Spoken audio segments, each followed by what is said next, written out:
네. 자, 이제 읽을 거리 첫 번째. 빅데이터 인문학 아시는 분 많을 거예요. 빅데이터라는 말을 우리가 많이 쓰고 있는데요. 빅이라는 것을 형용사로 알고 계시죠? 근데 가능하시면 동사로 좀 이해를 해보시면 좋겠습니다. 우리말로는 자꾸 커지는 이런 그런 데이터다. 데이터는 이제 라틴어인데요. 다툼이라는 말의 복수 형태입니다. 주어진 것들, 눈에, 귀에, 혀에, 또는 우리 살갗에, 우리 머리, 생각에 주어진 것들, 이 모든 것들이 데이터입니다.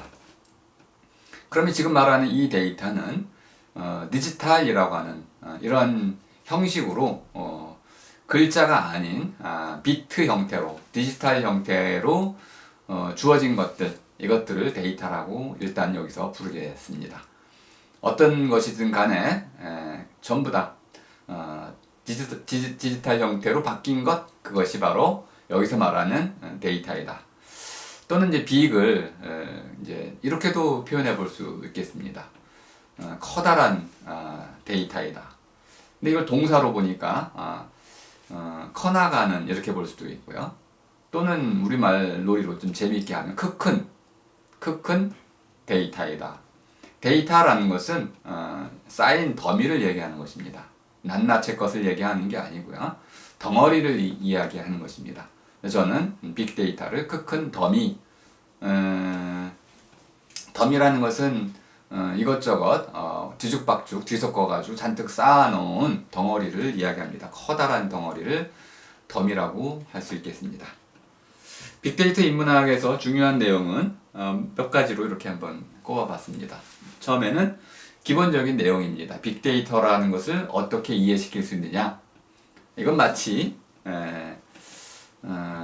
중세부터 우리 이제 써온 안경과 같은 것이다. 아니? 빅데이터가 안경이라니요. 이렇게 이제 반문을 할 수가 있는 거죠. 안경이라는 것은 무엇인가를 보게 해주는 것이죠. 저는 이제 지금 안경을 쓰고 있고 쓰신 분들 많죠. 오늘날에는 라식 수술을 하시는 분들도 있고 그런데 어쨌든 안경을 쓰면 보이지 않던 것이 잘 보이는 이런 효과가 있습니다. 빅데이터는 데이터들, 이런 주어진 것들의 더미인데, 큰 더미인데 자꾸 커지고 있고 그렇습니다. 날마다 커지고 있어서 얼마나 큰지를 재기도 좀 어려운 만큼 커지고 있죠. 이 큰 더미는 이게 무슨 의미가 있을까요? 아까 의미를 얘기할 때 멋지, 뭔가 모여서 그것이 하나의 몸으로 이제 생겨나야 된다고 말씀을 드렸죠. 원래 멋지 하면 잠기다 이런 뜻인데 잠겨서 어떤 형태화되는 거, 이것이 이제 멋지라고 볼 수 있겠습니다. 어떤 분은 이제 멋지를 언어학자에서는 연결이라고도 번역을 하신 분이 계십니다. 그것도 멋진 번역이라고 보는데 저는 아직 멋지에 대한 정확한 번역어는 만들지 못했습니다. 그래서 모여서 무엇인가 몸으로 이루어지는 것, 이렇게 길게 쓰고 있습니다. 창발이라는 번역어도 우리가 쓰고는 있는데요. 창발이라는 번역, 일본어 번역어이고 잘 이해가 어렵습니다. 기본적으로 멋지는 원자가 모여서 분자를 이루는 그런 상징으로 이해해 보시면 되겠습니다. 보이지 않는 것들이 모여서 보이는 형태를 이뤄내는, 그래서 의미를 갖게 되는 네트워크, 그물로 이어지듯이 서로 짜이게 됐을 때 우리에게 이제 빨강색과 파랑색이 서로 이어져서 하나의 그물, 색깔이라는 그물이 쳐지면 우리에게 이제 의미를, 빨강과 파랑이 의미를 갖게 된다는 것이죠. 이것이 촘스키 이론의 초기 이론의 핵심입니다. 어쨌든 빅데이터라는 것은 우리에게 주어진 수많은 이런 정보들이 있는데, 데이터들, 디지털 더미가 있는데, 그걸 요렇게 저렇게 분석해 보니까 아하, 이런 거였구나 라는 걸 비로소 알게 된다는 거, 보게 해준다는 겁니다. 빅데이터가 없었더라면은 우리가 알아채지 못했을 수많은 아주 중요한 어떤 내용들, 정보들을 비로소 알게 된다는 거죠. 물론 빅데이터 처리 기술은 굉장히 어렵고 고난도의 학문적인 배경을 또 갖고 있습니다. 어쨌든 이런 걸 통해서 롱 데이터를 만들면 이제 우리는 시간까지도, 시간의 의미까지도 파악해낼 수 있다. 기술적인 의미를 넘어서서 이제는 인류의 역사를 다시 한번 되새겨 볼 수 있는 그러한 어떤 안경 역할을 해준다. 무엇인가를 보게 해준다는 겁니다. 일단 궁금한 게 하나 생겼어요. 안경이라는 게 도대체 뭘까요? 그래서 이제 제가 이제 안경의 역사를 조금 보여드릴 텐데요. 요거는 뭐 PPT는 간략하게 되어 있지만은 이렇게 글로도 한번 보여줄 필요가 있어서 이렇게 했습니다.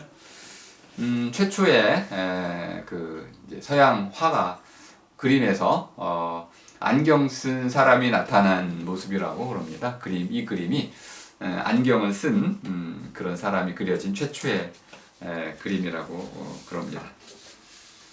저도 잘 모르는데 조사하다 보니까 알게 됐습니다. 1352년 이탈리아 화가 톰마소 다모데나가 그린 위고 대주교의 초상 속에 사진을 잘 보면 안경을 걸치고 있습니다. 이걸 대못 안경이라고 쓰는데요. 가운데에 이렇게 그 못을 하나 박아서 나머지는 이제 실로 이렇게 걸어서 쓴 그런 안경입니다. 근데 최초의 안경은 1286년 이탈리아에서 제작이 됐다고 합니다. 물론 요거는 이제 그 서양의 역사에서 그렇고요. 동양으로 오면 12세기에 중국에서 처음 만들어졌다라는 내용도 좀 있습니다. 저는 이 부분의 연구를 좀 해본 적이 없어서 간단한 내용만 좀 소개를 드리고 있습니다. 제가 이제 말씀드리려고 하는 게 뭐냐면 안경이라는 이 말은 좀 잘못된 표현입니다. 직역을 하자면 눈 거울이죠. 거울이라는 건 무엇을 거꾸로 비춘다 이런 뜻인데요. 오른손을 들면 마치 왼쪽 손을 드는 것처럼 보이잖아요. 거울상이라고 하는데 거울할 때 그 거울은 거꾸로란 뜻입니다. 누군가의 모습을 거꾸로 비추고 있죠. 오늘 이제 이 얘기를 계속 하게 될 텐데요. 그럼 이렇게 거꾸로 비치는 이런 거니까 꿰뚫어 보이는 투명하게 사무치게 보이는 바깥을 보게 해준다는 의미의 그 뜻에서는 전혀 맞지 않습니다. 안경은 바깥을 보는 것이지 비춰보는 건 아니기 때문에. 그래서 이제 잉글리시로 보면 글래시스에서 복수로 쓰면 유리란 뜻입니다. 그 유리라는 말이 좀 더 정확하다고 볼 수 있겠습니다. 거울은 아니고 유리인 것이죠. 통과해서 투명하게 볼 수 있는 어떤 물질이 되겠습니다. 어쨌든 이것이 우리나라에서는 과거에 청동으로도 거울을 만들었었기 때문에 청동 거울과 연결해가지고 눈에 쓰는 어떤 비춰보는 것, 반짝이는 것 해서 이제 눈 안자를 써서 안경이라고 썼는데 안경이라는 이 표현 자체는 정확한 표현, 잘못된 표현입니다. 근데 어떻게 굳어졌기 때문에 쓰지 않을 수가 없고 렌즈는 그래서 좀 못 바꿨죠. 렌즈는 이제 콩 이름 이렇게 납작하게 생긴 콩 이름을 얘기하는데요. 그것도 우리가 못 바꿔가지고 좀 아쉬운 부분이 좀 있습니다. 어쨌든 자 우리 한국에로 넘어오면은 조선시대의 안경이 17세기 이후에 좀 이제 일반화가 됐는데요. 실제로 우리 한국에서 그 안경이 쓰인 것은 정조 52년 뭐 이렇게 해가지고 1500 몇 년도였나? 1580년도 1580년에 학봉 김성일이라는 분이 중국에 이제 통신사로 갔다가 안경을 처음으로 가지고 왔다고 그럽니다. 오랜 역사를 갖고 한국에서도. 근데 처음에는 이것을 예체라는 다른 말로 불렀는데 정확히 그 뜻은 뭔지 모르겠습니다. 그리고 조선시대에 이제 안경이 일반화된 것은 17세기 이후인데 뭐 숙종, 영조, 정조 그리고 고종 황제가 안경을 썼는데요. 뭐 그게 중요한 건 아니지만은 처음에 한국에서는 이것이 이제 유리로 안 만들어지고 수정으로 만들어졌다고 그럽니다. 그래서 남석 안경이라고 해가지고 경주 남석에 있는 수정으로 만든 안경이 유명했는데 이것이 이제 나중에 이제 수정 채취가 금지되면서 그 이제 안경이 더 이상 만들어지지 않게 됐다고 하죠.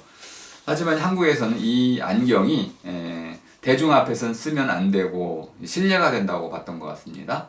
그다음에 윗사람에서도 쓰면 안 되고 왕 앞에 쓰면 안 되고 뭐 등등 하는 이런 이제 안경의 예절과 관련된 아주 재미난 에피소드들, 곁들이 이야기들이 좀 전해오기도 합니다. 또 한국에서 안경은 학자연하는 뭔가 좀 박식하고 이런 아는 체를 하는 듯한 이런 가식으로도 이해되고 있어가지고 하지만 이제 18세기로 19세기로 오면서는 기생까지도 뭐 널리 이렇게 좀 부를 상징하기도 하고 또 이런 아는 사람이라는 의미로도 많이 이해가 돼가지고 널리 이렇게 쓰였다고도 합니다. 어쨌든 이렇게 안경이라는 것이 인류 역사상 중요했는데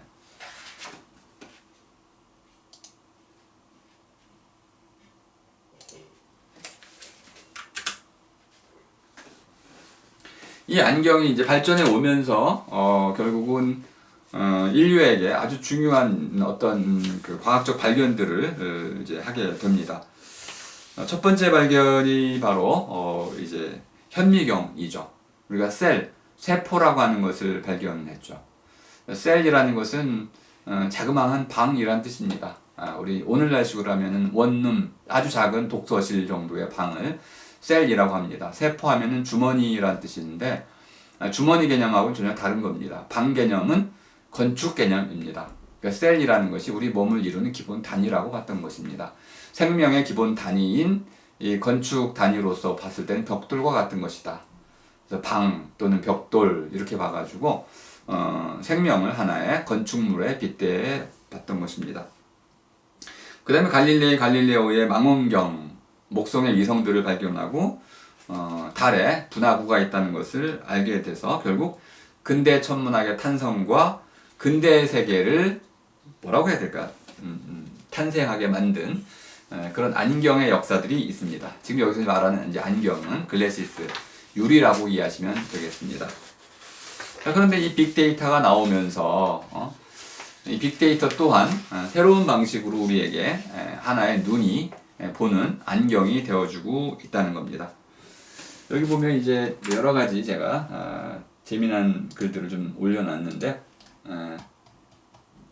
이렇게 하나의 빅데이터를 활용해서 하나의 어떤 그 데모크라시라는 말이 발전해가는 과정, 그리고 좀 더 나아가서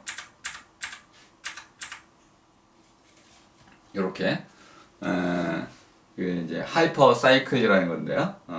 어떤 사물들이 지금 시장에서 인기를 끌고 있는가, 기대주로 이제 미래 먹거리라고 하는 그런 업종들이 어떤 것들인지를 이렇게 빅데이터를 활용하면 하나의 사이클로 이렇게 전개가 됩니다. 왼쪽에 있는 것은 이제 막 시장에서 널리 알려지면서 가치를 갖게 되는 것이고요. 정점에 도달한 것들은 이제 현실화되는 쪽, 그래서 시장에 진출이 돼서 제품으로 나오는 쪽이더라 해가지고 하나의 시장에 이런 기술의 혁신이 어떤 방식으로 이루어지는지, 어떤 상품을 중심으로 시장이 기술 혁신을 이제 이끌어 가는지를 보여주는 하나의 눈이 되어주고 있다, 이렇게 설명을 하는 겁니다. 이것도 한번 잘 읽어보시기 바라고요. 재미난 것은 이렇게 하나의 그 눈을 만들다 보면은 전반적으로는 우리가 볼 수 없었던 것들, 예를 들면 요건 이제 우리가 한국에서는 연구가 안 돼 있는데요. 그 하나의 도서관에 있는 모든 그 책을 디지털 형태로 바꿨다고 해봅시다. 그러면 그 책 속에 그 데모크라시라는 말이 몇 번 나왔을까요?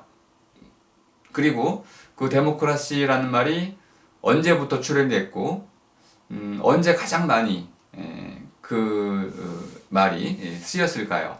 이런 빈도수를 우리가 알아낼 수가 있습니다. 근데 이것 하나의 도서관이 아니라 전 세계의 도서관을 대상으로 해서 이런 큰 더미를 만들어 간다면은 그 안에서 우리는 아마 인류 역사의 거대한 발자취를 만들어 찾아낼 수가 있을 겁니다. 이것을 롱 데이터, 길이를 갖는, 시간적 길이를 갖는 데이터다. 이렇게 이제 표현하고 있습니다. 이제는 이렇게 인류 역사를 역사학자들이 말하는 것보다 더 실증적이고 구체적으로 모든 문헌들을 하나하나 이렇게 데이터로 만들어서 하나의 궤적을 만들어서 언제 어떤 낱말이 태어났고 어디서 가장 클라이맥스, 가장 큰 정점을 찍었고 언제 사그러들고 있는지를 이렇게 생생하게 보여줄 수 있다는 것이죠. 그것도 각각의 낱말들에 대해서 모두 보여줄 수가 있다는 겁니다.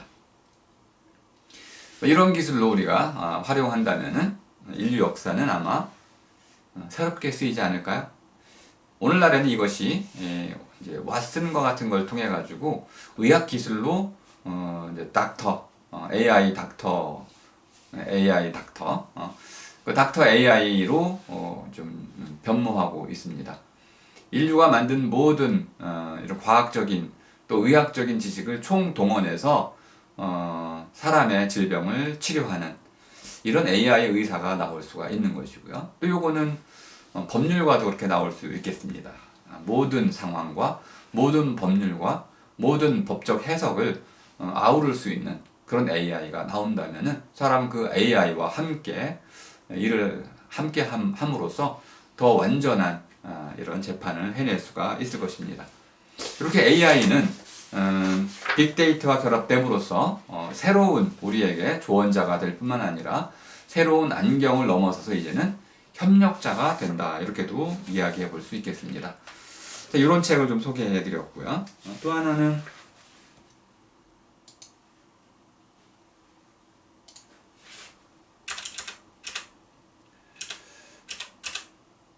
자, 이제 가능세계 철학이라는 책을 좀 소개할 텐데, 이거 아주 재미있는 책이에요. 박철은 지금 이제 일본에 있는 아주 젊은 이제 학자가 한국어로 번역을 해줘서 다행히 저도 읽어봤는데요. 아주 흥미로운 책이더라고요. 가능세계의 철학 한마디로 이렇게 얘기할 수 있습니다. 무엇이든 가능하다. 정말 그런가요?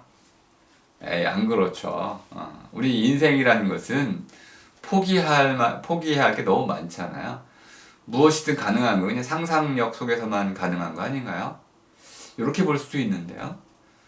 인류 차원으로 보자면은, 실제로는 내가 상상하지도 못한 일들이 벌어집니다. 이 21세기는, 개인적인 차원에서는 모든 걸 상상해서, 모든 걸 다 이제 가능하게 만들 수는 없지만은 인류 전체 차원으로 보자면은 실제로 내가 가능하다고 믿는 것보다 더 많은 것들이 실제로 이루어진다는 것을 알 수 있습니다. 이것도 제가 잠깐 정리해 놓은 글을 통해서 좀 살펴드리겠습니다.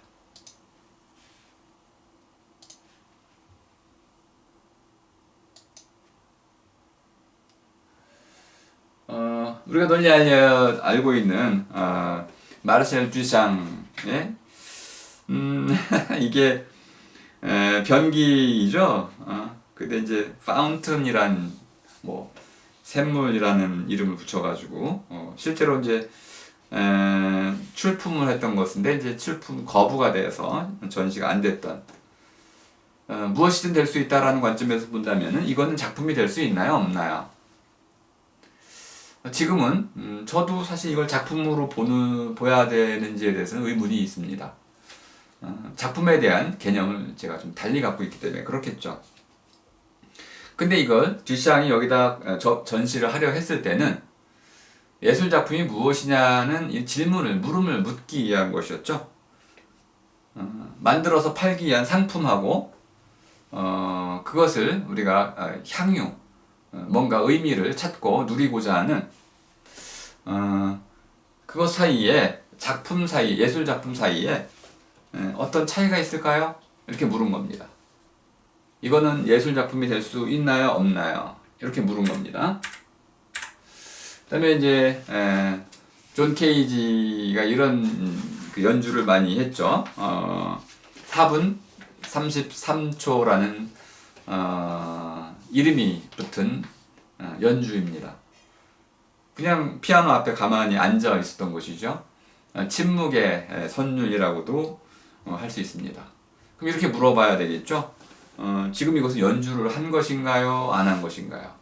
나중에는 이제 잡음을 들어야 된다. 또는 조금 더 이제 그 고상하게 말하면 자신은 소음이 채워지도록 작곡을 했다. 이렇게도 이제 얘기를 합니다. 마치 이 연주를 하지 않는 것은 가수가 입을 다물고 있는 것하고 같습니다. 많은 청중들이 노래를 들으러 왔는데 그 가수가 입을 다물고 있어요. 그럼 우리는 화가 나겠죠? 이제 케이지가 했기 때문에 많은 사람들이 고민을 하게 됩니다. 저게 연주냐 아니냐, 작품이냐 아니냐. 다음에 그 라즐로 모홀리네이지라는 사람은 새로운 비전이라는 책에서 유리벽이 갖는 중요성을 얘기했습니다. 유리벽이라는 것은 벽과 달리 바깥을 보여줍니다. 일반적으로 벽은 안과 밖의 경계를 막는 것입니다. 근데 유리벽은 어느 정도 막긴 하지만 보여준다는 면에서는 완전히 막는 것은 아닙니다. 그렇다면 이렇게 다시 묻게 되는 것이죠. 벽이란 무엇인가? 또 건물이라는 것은 무엇인가? 주변 환경과 건물의 관계는 어떤 것인가? 과연 건물은 환경의 일부인가 아닌가? 이런 것들을 계속 묻게 되는 것입니다. 제가 본 이제 그 예술가 가운데 이경복이라는 분은 자신의 예술은 파티다 이렇게 얘기를 했습니다. 처음에는 좀 언뜻 이해가 잘 안 됐지만 지금 말씀드린 이 모든 것 뒷상이라든지 케이지가 말하려고 하는 예술과 예술 아닌 것을 구분하는 엄격한 구분이 경계가 사실 없다는 걸 보여주기 위한 겁니다. 어떤 작가를 찾아갔는데 우연히 그냥 찾아가는 거예요. 불쑥 찾아가서 자신이 계획하고 있는 프로젝트가 이런 것인데 설명하고 하실래요? 이렇게 물어보는 거죠. 그러면 그분이 또 이렇게 대화하고 잘 여러 가지 묻고 하는 가운데 하겠다. 난 못한다. 그럼 왜 못하냐? 다른 걸 하고 있다. 그건 뭐냐? 이런 식으로 서로 일상에서 예술 작품을 철저히 기획하는 방식으로 하는 게 아니고 우연성에 내맡기는, 이건 제 얘기는 아니고요. 우연성에 내맡기는 파티, 축제 개념으로 계획을 하고 있다. 축제를 열기는 하는데, 파티를 열긴 하는데 누가 올지, 언제 올지, 어떻게 올지는 정해놓지 않는다는 겁니다. 비의도적이고 비구조적인 것을 예술작품 속에 개입시키는 것이죠. 이걸 불확정성 원리라고도 얘기할 수 있겠습니다. 어떤 일이 벌어질지는 예술가 자신도 알 수가 없습니다. 이렇게 해서 하나의 그 형태화된 작품은 결국 내가 만들었다기보다는 저절로 지어진 것이다. 이렇게도 말할 수 있습니다. 바하는 자신의 작품에 대해서 이렇게 얘기를 했습니다. 신에 대해서 겸허하고 참여하고 감사하도록 하는 마음을 가졌다.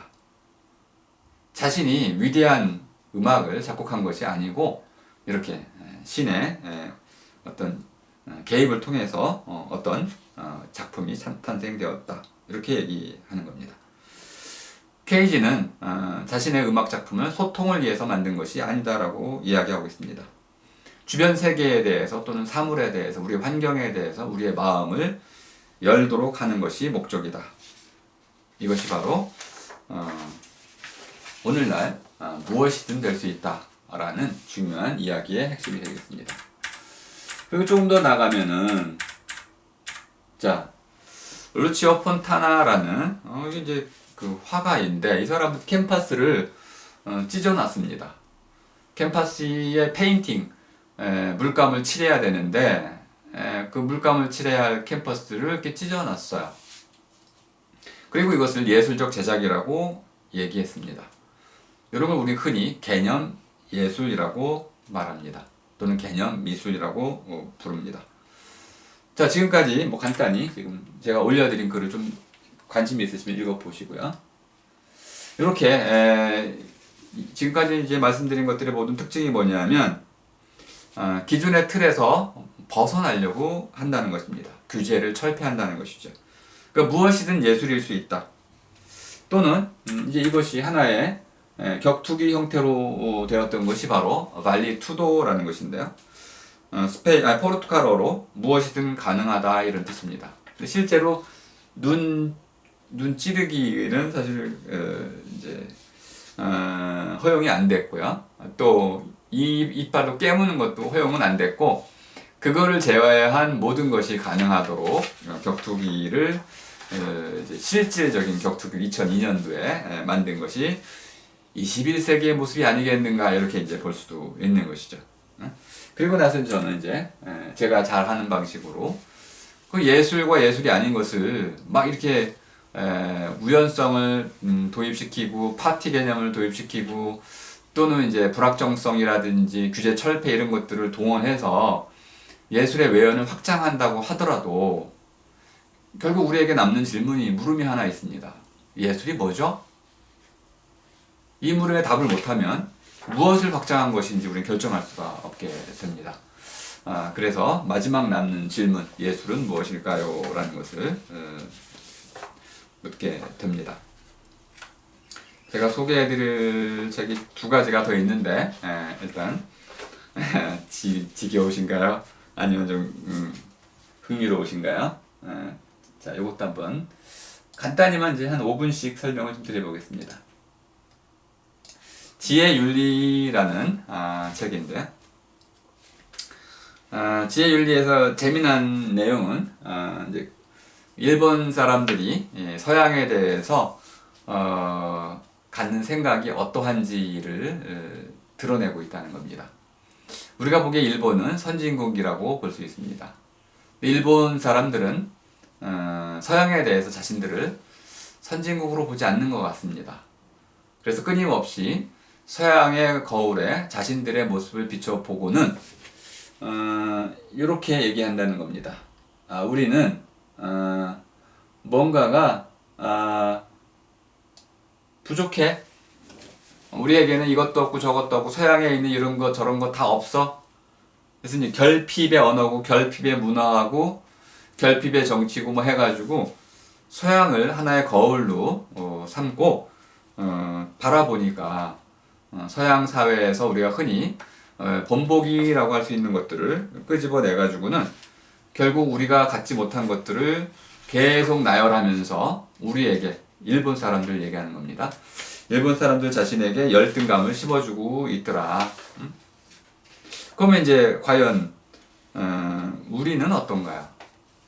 한국은 또 일본과 아메리카, 미국과 또 유럽, 서양 이 모든 것들을 또 거울 한 서너 개, 중국까지 하면은 뭐 4개 정도의 거울을 놓고는 스스로를 비하시킵니다. 이것도 없고 저것도 없고.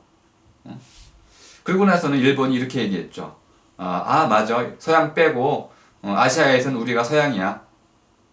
이렇게 해가지고 아시아에선 자기들이 1등이라는 이런 열등감을 반대로 콤플렉스로 이제 우월감을 내세우는 쪽으로 갑자기 문명의 전환을 이뤄냈습니다. 그런데 한국도 그런 영향을 좀 받고는 있었어요.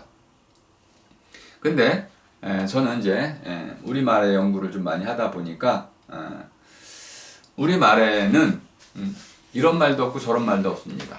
아까 빅데이터라는 말도 없고 컨버전스라는 말도 없었고 뭐 이것 사이언스도 없었고 이것도 없고 저것도 수많은 말들이 없습니다. 그러니까 우리말은 결핍의 언어입니다. 뭔가 모자란 말이죠. 모자란 사람처럼. 근데 왜 모자라게 됐을까요? 이걸 한번 던져볼 수 있습니다. 우리말은 독백의 언어가 아닙니다. 어떤 말도 독백의 말은 없습니다. 말은 항상 공동체 모아리의 소통을 위한 말입니다. 그럼 우리가 이것을 우리말로 소통하지 않으면 우리말은 더 이상 모자란 말이 되게 됩니다. 하지만 우리말을 자꾸 만들어서 서로가 함께 말을 한다면 말은 기하급수적으로 늘어나게 됩니다. 자, 이 지혜 논리에서, 지혜 윤리에서 작가가 이렇게 얘기합니다. 자기들이 지금까지 갖췄던 세계는 이것인가 저것인가, 서양인가 동양인가, 이렇게 서양인가 일본인가 이런 방식의 이분법적인 사고가 갇혀 있었다는 겁니다. 이걸 바꿔서 이것도 저것도 라는 논리로 바꿔 나가야 되겠다. 이것을 이제 나중에 해학의 논리다, 웃음의 논리다, 개그의 논리다, 이렇게 이제 확장시켜 나가는 아주 흥미로운 그런 논의를 담고 있습니다. 자, 이제 마지막 글은 이제 요즘 코로나와 관련돼서 제가 좀 한 가지 재미난 부분을 소개해 드리려고 합니다. 네, 요 부분. 데카메론이라는 책은 여러분이 잘 아실 겁니다. 10일 동안의 이야기이죠. 보카치오가 이걸 이제 썼는데요. 그 중에 한 대목을 좀 소개해 보겠습니다. 자, 이건 직접 한번 읽어봐 드리겠습니다. 이렇게 흑사병은 무서운 기세로 퍼져나갔습니다. 환자를 잠시 쳐다보기만 해도 마치 불을 옆에 갖다 댄 바짝 마른 것이나 기름 붙은 것에 확 옮겨 붙듯 건강한 자에게 옮겨갔습니다. 아니, 더 지독한 일이 일어났습니다. 그것은 환자와 말을 주고받거나 환자와 사귀는 것만으로 전염되거나 죽음의 원인이 되었을 뿐 아니라 심할 때는 환자가 우리를 만지거나 우리 쪽에서 환자가 입은 옷, 그 밖의 물건을 만지기만 해도 이 병에 감염될 정도였으니까요. 패스트를 지금 이야기하고 있는 것입니다.